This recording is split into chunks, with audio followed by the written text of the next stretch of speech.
Welcome students, आपका मेरे channel science classes by doctor Kumkum Saxena में बहुत स्वागत है। और मैंने इससे पहले आपको बताया कि त्वरण क्या होता है। त्वरण हम किस प्रकार ज्ञात करते हैं, वस्तु की प्रारंभिक और अंतिम गति को निकालकर, और उसमें जितना समय लगा, प्रारंभिक अवस्था में क्या समय था और लास्ट में क्या समय है, उसके अंतर से हम त्वरण को ज्ञात करते हैं। आपको बताया तो मैंने A बराबर B माइनस यू बटा डेल्टा टी, ये त्वरण का फार्मूला बताया था। A बराबर B माइनस यू बटा डेल्टा टी, और इसका मात्रक मैंने बताया था मीटर प्रति सेकंड स्क्वायर, मीटर प्रति सेकंड स्क्वायर। अब आज मैं बताऊंगी आपको कि त्वरण कितने प्रकार का होता है। अपनी गति के अनुसार त्वरण कई प्रकार का होता है। पहला है एक समान त्वरण। एक समान त्वरण, एक समान त्वरण क्या होता है? यदि कोई वस्तु समान गति से चल रही है तो उसका कहलाता है एक समान त्वरण, है ना। उसकी गति बराबर है, समय जितना समय बदलता है उस पर समान ही, जैसे पहले घंटे में इतनी गति थी, दूसरे घंटे में भी उतनी गति है और तीसरे घंटे में भी उतनी ही गति है उसकी, तो वो कहलाता है एक समान त्वरण। जैसे पृथ्वी की सतह पर स्वतंत्रता पूर्वक गिरता हुआ पिंड, इसका उदाहरण है पृथ्वी की सतह पर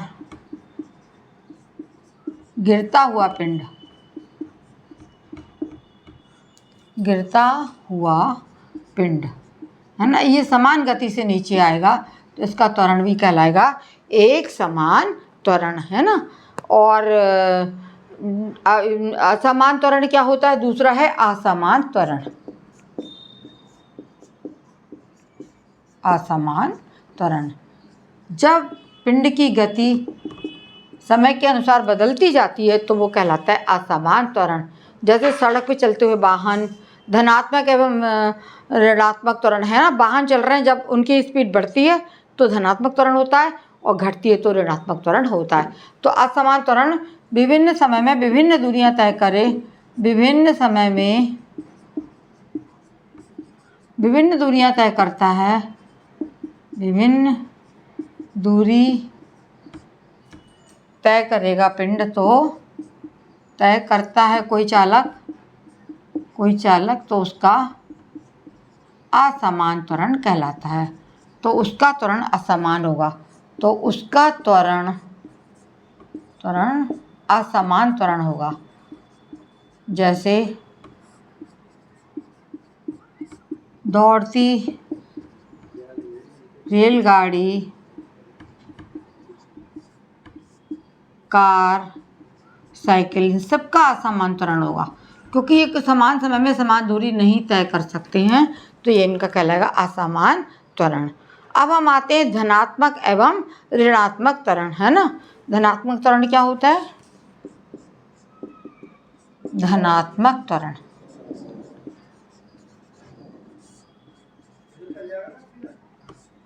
धनात्मक त्वरण किसे कहा जाता है कि यदि कोई वस्तु चल रही है ना, और उसके वेग के साथ साथ उसकी गति में निरंतर वृद्धि होती है।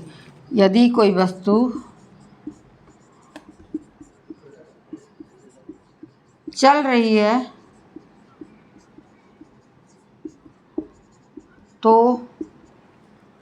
उसके वेग में वृद्धि हो, निरंतर वृद्धि हो,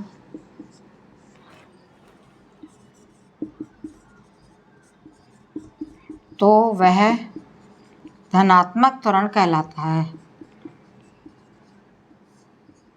त्वरण कहलाता है। जैसे, ठीक है, यदि कोई वस्तु, हम क्या करते हैं, गतिमान पिंड के में समय के साथ यदि निरंतर वृद्धि हो रही है तो उसका कैसा कहलाता है?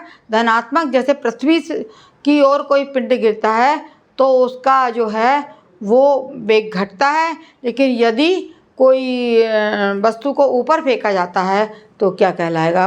उसकी धनात्मक वृद्धि होगी और वो उसका वेग जो है बढ़ता चला जाएगा, है ना। यदि पृथ्वी की ओर कोई पिंड गिरता है तो उसकी गति धीरे धीरे कम होती जाती है, और यदि ऊपर से नीचे फेंकते हैं तो क्या होगा? निरंतर वृद्धि होगी, है ना। ऊपर से गिरता उसके उसमें धनात्मक वृद्धि होगी। गिरता पिंड वो कम नहीं होगी, इसकी स्पीड बढ़ती ही चली जाएगी। और ऋणात्मक त्वरण क्या होता है? ऋणात्मक त्वरण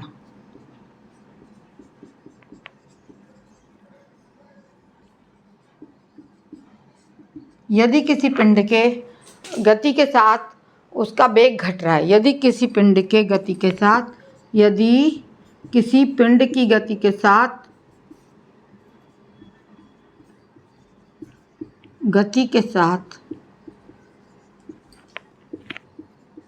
उसका वेग घट रहा है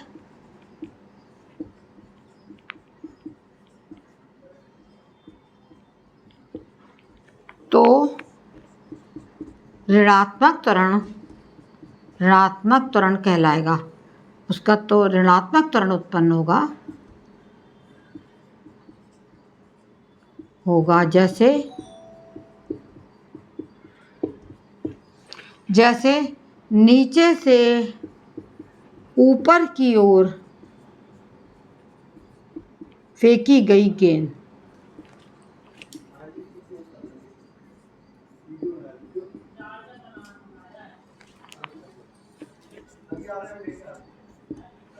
जैसे नीचे से ऊपर की ओर फेंकी गई गेंद है ना, तो ऊपर की ओर जाए क्या होगा, उसका वेग घटता चला जाएगा।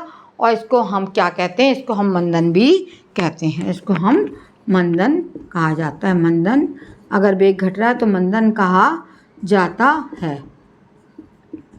ठीक है, ये हो गया आपका त्वरण और त्वरण के विभिन्न प्रकार। मेरा चैनल बच्चों यदि सब्सक्राइब ना किया हो तो सब्सक्राइब करें, लाइक करें, अपने अन्य दोस्तों के साथ शेयर करें। और ऐसे ही आपको मेरे क्लासेस मिलते रहेंगे, जिसके लिए आपको दूरस्थ शिक्षा, आपको कुछ भी नहीं करना है, केवल बैठ के आपको मेरे जो मैं डालती हूँ चैनल उसको देखना है, लाइक करना है। जिन्होंने सब्सक्राइब नहीं किया है बच्चों से सब्सक्राइब करें। धन्यवाद।